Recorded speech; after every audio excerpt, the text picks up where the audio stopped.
Story 1. Am I a bad person for not letting my neighbour pay me to charge his Tesla at my outlet? My partner and I moved into our apartment in March, a residential building with 3 units, including a detached garage apartment behind our house. We noticed that our neighbour, who lives in the garage apartment, has his Tesla plugged into an outlet by our front door. We suspected this outlet was connected to our electric meter and tested the theory by briefly unplugging the charging cord, and we saw the electric meter come to a halt when it was unplugged. Not wanting to be assholes, we plugged it back in. I texted our landlord with the findings and asked if there was another outlet the neighbour could use.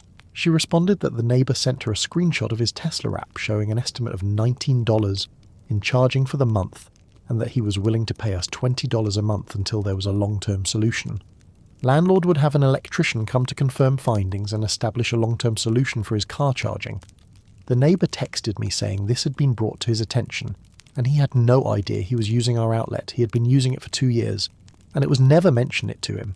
Evidently, he's knowingly been charging his car at an outlet he hasn't been paying for 2 years. We looked at the electric co-rates, and based on the consumed kilowatt hours shown in his Tesla app, at the current rate plus tax it would be $35 per month, not $20. We are financially comfortable, and a $15 a month loss isn't a lot. But to us for $35 feels like nickel and dimming our neighbour, and it will likely change every month. The actual solution is for him to charge at his own outlet and not use ours. I texted our neighbour saying we didn't want any money until the electrician had confirmed that he was charging at our outlet. Our landlord tonight texted us saying he was going to send us $20 a month to cover his electric usage. My partner texted both of them and said we don't want any money. We want our neighbour to not use our outlet. Our neighbour replied saying ours was the only outdoor outlet. My partner replied asking why it has to be an outdoor outlet. The landlord replied saying to use an indoor outlet would require a cracked window which would be energy inefficient. Our neighbour has his windows open all day every day. We live in California. Even if it was hot, there are solutions. Flat extension cords, he could put some kind of weather strip in the window crack, etc. Our landlord replied, understood, and instructed the neighbour not to plug into the outlet by our front door any longer. The neighbour has not responded. I am feeling arseholy because it's a very small amount of money and we know he needs to charge his car. It's a small apartment complex and we see him every day. But also, this shouldn't be our problem. He should be the one solving Story 2. Am I a bad person for sneaking out and causing my sister to lose her job? Summer was supposed to be my break. 14 years old and finally free from school, free from the noise, the stress, the endless ticking of clocks. I wanted peace. Just silence. But silence never came. My sister, she's 33, had a baby 3 months ago. A tiny, wriggling, pink-faced miracle. I loved her the second I saw her, but love, I would learn, isn't always enough. One night, without warning, my sister announced she was going back to work. I need to do something for myself, she said. I blinked. She meant I'd be watching her baby. Alone. All day. Every day. I'd never held a baby until my niece was born. Never changed a diaper. Never heard the sharp, glass-shattering scream of a baby who doesn't know what they want. Only that they need something from you and need it now. I get overwhelmed easily. Loud sounds, too much going on. It scrambles my brain. But none of that seemed to matter. I begged her to consider daycare.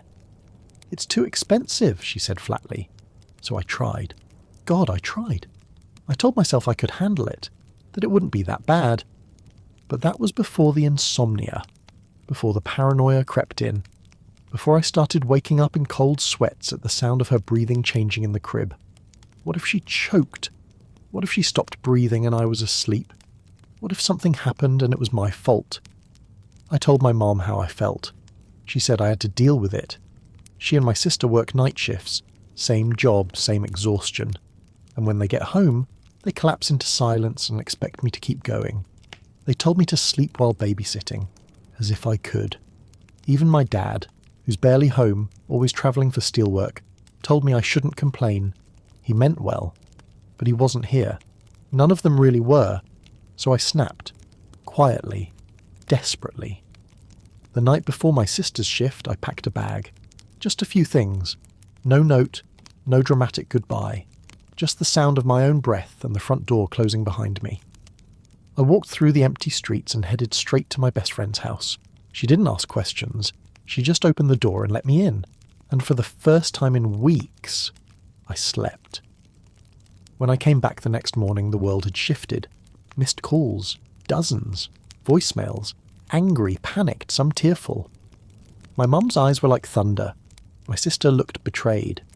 "You're selfish," she hissed. "Lazy," my mother added. And that was that. My sister quit her job that day. She said she couldn't trust me anymore. I told her if she ever forced me into it again, I'd leave, and this time for good. Now, the house is quiet again, but not the way I wanted. The silence is colder now, sharper. No one speaks to me much anymore. Not my mum, not my sister. Only my dad when he can call. And even he said what I did was wrong. But none of them were there at 2 a.m. when I sat beside the crib, heart pounding, trying to decide whether a soft cough was normal or something. Story 3. Am I a bad person for telling my mum that I'm not responsible for her? Ever since I graduated college and started making money, my mum expects me to financially support her. I treat her often because I appreciate all she did raising me, but it feels like she uses that as a lifelong excuse. She asked me to pay rent when I lived at home, so I moved out. When she visits me in the city, at her own request, she expects me to pay for all meals because she's the guest. If she gives me a ride, even though I insisted on taking the train back home, she expects lunch or a gift in return. Because she drove me. I never asked her to. It's not like she doesn't have money. She's constantly buying luxury items for herself, but she acts like treating me is a waste. I'm already covering our family's phone plan, my parents' and our pets' insurance. I'm grateful that I'm in a position where I can afford to provide for them, while also maxing out my 401k and investing. But I also want to prioritise my own future. She guilt trips me constantly with, "We paid for your childhood, now it's your turn." We're planning a Europe trip that she suggested, and when it came time to book, she just stared at me.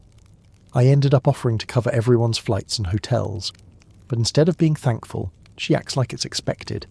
She was like, "Oh yeah, we paid for all the family trips when you were little." When I brought it up, she got defensive, saying she deserves to spend her money on herself now, as she sacrificed so much for us while we were young. She paid for our sport lessons, tutors, vacations, etc., and I'm selfish for not doing this one thing for my family. What really got to me was when I asked for input on the trip plans and she replied, "I planned everything when you were kids, now it's your turn." That made me snap. I told her, "You chose to be a mom. I didn't ask for any of that. I'm grateful, but you can't keep throwing it in my face. You're going on this trip too. I'm happy to plan the itinerary but contribute to it." She hasn't replied and we haven't talked in a week. Am I just being bratty? Are adult kids really supposed to shoulder this much for their parents if they provided a lot during childhood? Edit note. I make more than my parents combined, if that changes any opinions. But I'm also only in my mid-late 20s,